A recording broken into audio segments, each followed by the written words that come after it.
अफगानिस्तान में जो हो रहा है उसे पूरा विश्व देख रहा है, लेकिन क्या सोच रहे हैं वो लोग जो भारत में रहते हैं और अफगानिस्तान से हमेशा जुड़े रहे हैं।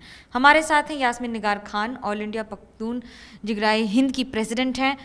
जो महिलाओं के साथ हो रहा है वहाँ पर कैसे देखती हैं, क्या महसूस करती हैं? कि महिलाओं के साथ जो वहाँ हो रहा है उसको देख के बिल्कुल दिल रोने लगता है कि ये ऐसा हो रहा है कि ऐसा कैसे पूरा वर्ल्ड देख रहा है और कुछ बोल नहीं रहा है। कि सबको आना चाहिए कि अगर उस जगह पर जैसे दूसरे लोग होते वो अपने आप को रख के देखें या अपनी फैमिली को रख के देखें तो उनको कैसा लगेगा कि अगर कोई महिला काम करना चाहती है, जॉब करना चाहती है, जैसा कि हमने भी देखा टीवी पर कि वो अगर पुलिस में है तो उसकी चाकू से आंखें निकाल दी जा रही हैं।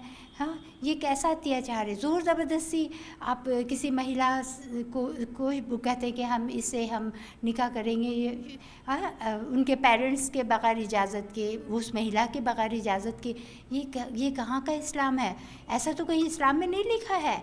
अब महिलाओं को सरेआम अगर वो बुर्का नहीं ओढ़ती हैं या पर्दा नहीं करती तो उनको कोड़े बरसाए जाते हैं।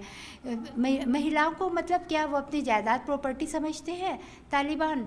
तो महिला हमारे पैगंबर साहब से पहले वहाँ पर अरब ममालिक में बच्चों को, लड़कियों को ज़िंदा दफन कर दिया जाता था, लेकिन हमारे पैगंबर साहब के आने के बाद उन्होंने ये सब बंद किया और महिलाओं पर मतलब जो भी होता था, विडोज़ जो होती थी उनको मतलब उनकी शादी नहीं हो सकती, लेकिन हमारे पैगंबर साहब ने वो लड़कियों का ज़िंदा दफन होना बंद करवाया।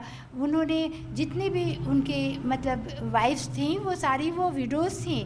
तो अब आप सोचिए कि जब हमारे पैगंबर साहब ऐसा कर सकते हैं तो हम ऐसा कैसे कर सकते हैं महिलाओं पे जुल्म?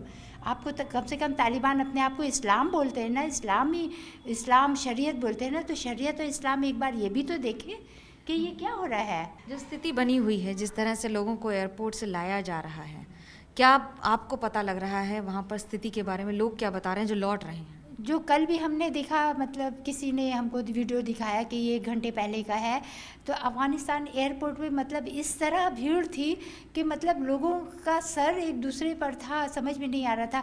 एक वीडियोस देख के हमको बहुत ही दुख हुआ कि वो एक बच्चे को अमेरिकन फ़ौज को ऊपर इतने कांटेदार, इतने ऊंचे दीवार से वो दे रहा है। मतलब उसका देने का मकसद ये था कि ये बच्चा अगर हमारे साथ, ये लड़की रहेगी तो ये मर जाएगी तालिबान की गोली से, लेकिन अगर वो उधर चली जाएगी, कम से कम वो कहीं भी रहे, किसी के पास रहे, लेकिन वो ज़िंदा तो रहेगी, मेरा बच्चा ज़िंदा रहे। बस ये सोच के देखिए ये कितनी बड़ी कुर्बानी, अपने बच्चे को अपने आप से जुदा करना। ये बात आप सोचिए, अपने ऊपर रख के इंसान को सोचना चाहिए कि ये कितनी बड़ी कुर्बानी और कितनी दुख की बात है ये। अब्दुल गफ्फार खान के परिवार से आप हैं, लेकिन जब बात फ्रंटियर गांधी की हो तो कैसे देखते हैं इस परिवार की लेगेसी को आगे बढ़ाने में और अपनी भूमिका को? देखिए, गफ्फार खान आज से 100 साल पहले वो चाहते थे कि उन्होंने 1921 में अपने गांव में एक स्कूल बनाया औरतों के लिए, और उन्होंने मतलब कहा कि जब तक एक एजुकेटेड माँ नहीं होगी तो बच्चे को वो कैसे तालीम हासिल करेगी। वो कहते थे कि हमारे जो पठान कौम है वो एक जंगजू कौम है, वो गर्म मिजाज के, लेकिन अगर वो पढ़ाई लिखाई करेंगे तो वो सुधर जाएंगे। और यही वजह है आज जो भी तालिबान और ये सब जो हुए हैं, तो ये सब तो पाकिस्तान के हैं तालिबान ज़्यादा, लेकिन जो अफ़गानिस्तान के भी जो लोग हैं जो चले जा रहे हैं, वो उनकी पढ़ाई लिखाई की कमी, एजुकेशन की कमी की वजह से ये सब वजूद में आया। क्योंकि अगर एजुकेशन नहीं रहेगा तो कोई भी हमारा ब्रेन वॉश बहुत आसानी से कर लेगा, लेकिन अगर हम एजुकेटेड रहेंगे तो किसी की भी हिम्मत नहीं है कि वो हमको कुछ सिखा सके, मेरा ब्रेन वॉश कर सके, इस्लाम के नाम पर या किसी के भी नाम पर हो। 60% से ज़्यादा पख्तून समाज है पूरे अफ़गानिस्तान में। हालात देखकर क्या देखती हैं, क्या महसूस करती हैं? देखिए, हालात देख के यही कहते हैं कि वहाँ के जो 90%, हमने पहले भी जैसा बयान दिया है कि 90% जो भी वहाँ के जो पश्तून नहीं, पूरे अफ़गानिस्तान के लोग हैं, वो तालिबान को नहीं चाहते। जैसा कि उनकी बर्बरियत, उनका जुल्म है, तो कौन ऐसे चाहेगा। ये एक हमने मतलब अपने फादर से सुना था एक स्टोरी, किंग अमानुल्लाह ख़ान के टाइम में भी वो चाहते थे अफ़गानिस्तान को तरक्की देना। ये एक हम छोटा सा उदाहरण दे रहे हैं आपको, एग्जाम्पल।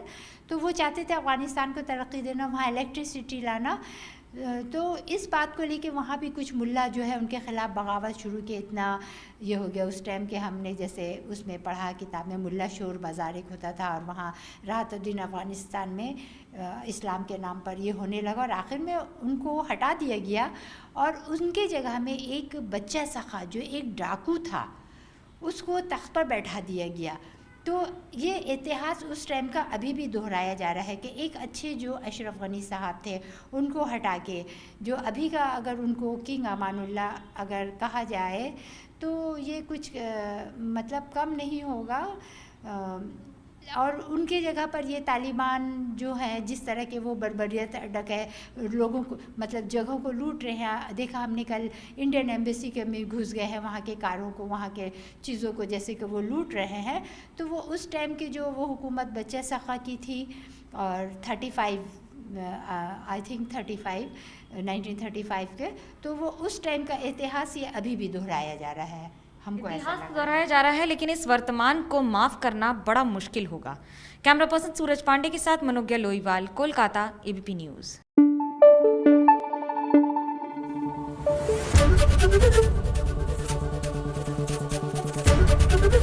एबीपी न्यूज आपको रखे आगे।